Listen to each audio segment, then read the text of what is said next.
Hey folks, welcome to my YouTube channel. I gotta come clean though.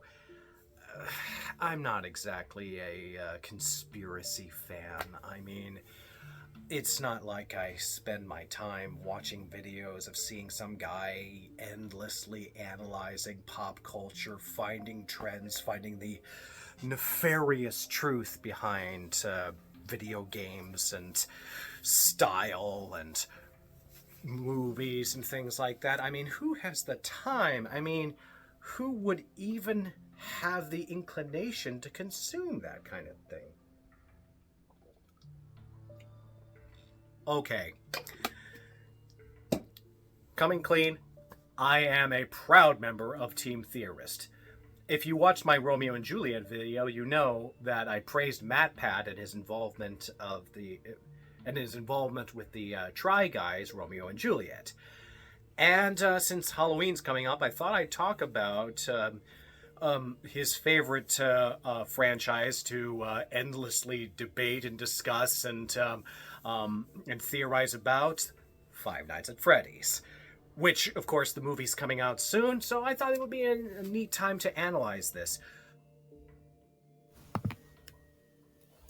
This story is truly the stuff of nightmares. Serial killers, murdered children, ghosts, possessed robots, broken families, and unending quests for revenge, even from beyond the grave. Of course, a few of these tropes Mr. Shakespeare would have been very familiar with, so I thought I'd delve into the themes, tropes, and ideas that link these two franchises.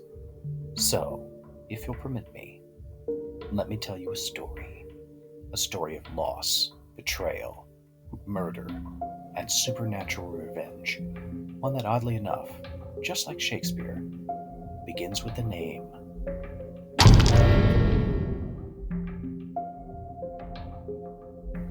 The story of Five Nights at Freddy's revolves around its main antagonist, a genius roboticist turned serial killer named William Afton, who starts out as a successful businessman and children's entertainer.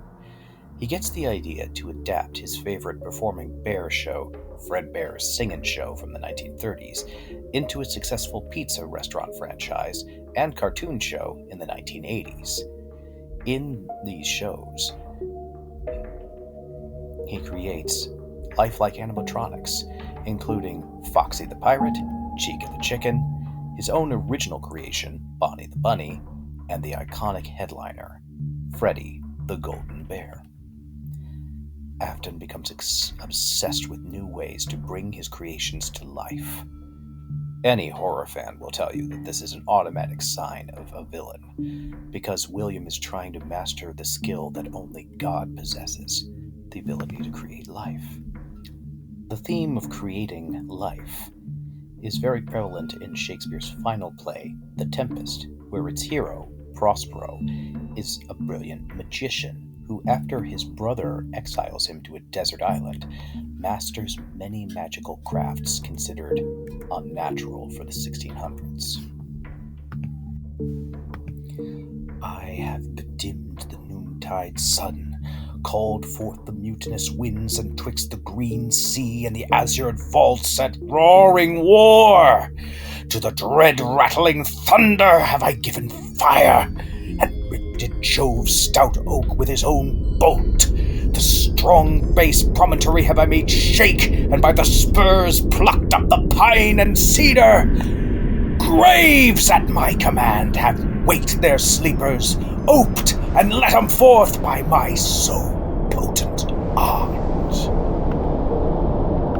Like I discussed in my post on Shakespeare and Star Trek, Prospero's magic is both benevolent and terrifying.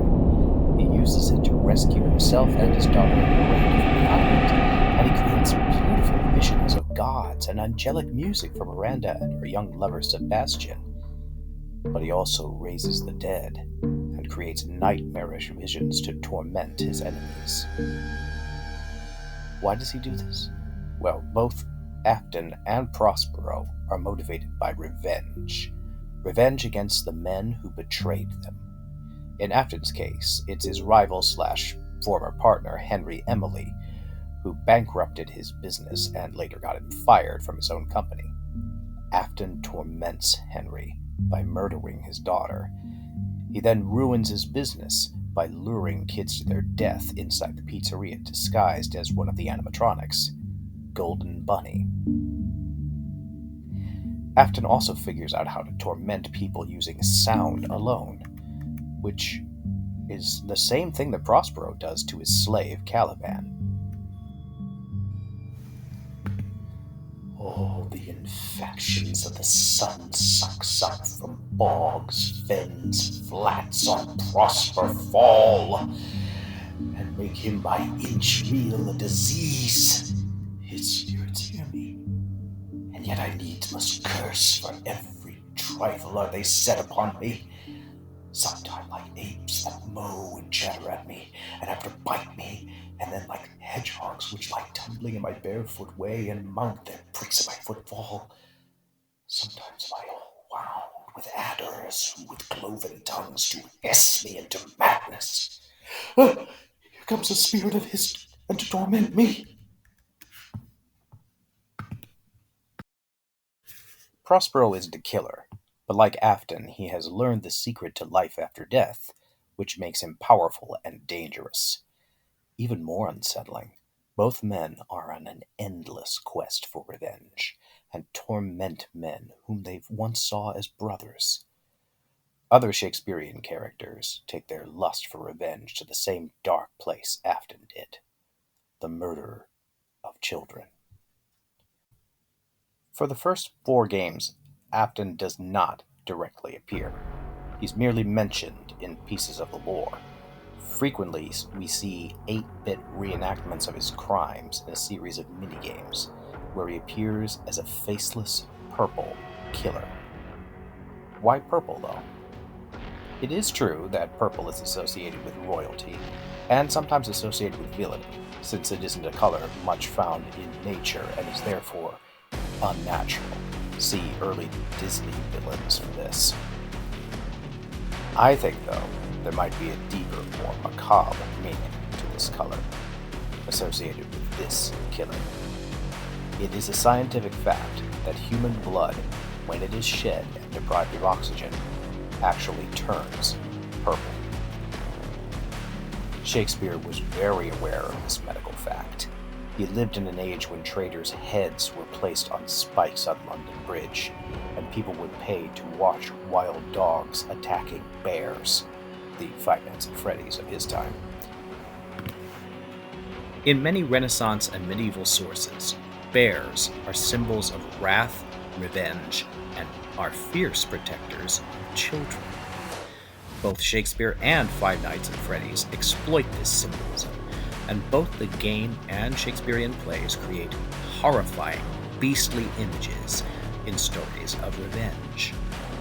Just like the Fredbear Singin' Show, the fictional show that inspires William Afton to come up with a successful pizza franchise, Elizabethans like to watch real bears perform on stage, sometimes as dancers, and sometimes in bloody fights to the death. In the 1590s, there was a popular sport called bear baiting, where bears would be chained to a pole and set on by vicious dogs. The sport, if you can call it that, was watching to see who would prevail, the fierce and free dogs or the powerful bound bear. Shakespeare writes about this bloody sport of bear baiting frequently in his plays. When Macbeth knows that he's losing in his battle with the Prince Malcolm, he compares himself to a bear tied to a stake, forced to fight until his last breath. It's worth noting that when the ghosts actually kill Afton, he's wearing his golden Bonnie suit, and he feels tied to a stake. There's another symbolism to this too. Yes, it's the disguise he wore when he committed his grisly crimes, but it's also symbolic of who Afton has become. A beastly, inhuman creature who looks friendly on the outside, but is cold and robotic on the inside. Shakespeare uses beast symbolism in Richard III as well. The real King Richard used a wild boar as his royal sigil, and Shakespeare exploits that beast imagery by comparing Richard to a bloody, rooting hog grown fat on the blood of his victims. Now, Richard doesn't wear a pig suit, but he does wear his cruelty and bloodlust literally as a badge of honor. Immediately after the ghosts leave Richard, he feels fear and remorse for the first time in his life and admits that he absolutely deserves it. My conscience hath 1,000 several tongues, and every tongue brings in a several tale, and every tale condemns me for a villain. Perjury, perjury in the highest degree, murder, murder in the direst degree. All several sins, all used in each degree, throng to the bar, crying all guilty, guilty. I shall despair. There is no creature loves me, and if I die, no soul shall pity me. Nay, wherefore should they, since that I myself find in myself no pity to myself?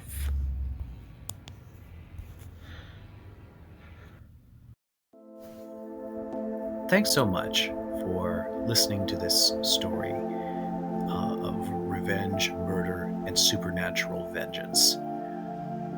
Do you think that Shakespeare might actually have enjoyed the story of Five Nights at Freddy? Could he have even penned it himself? Who knows?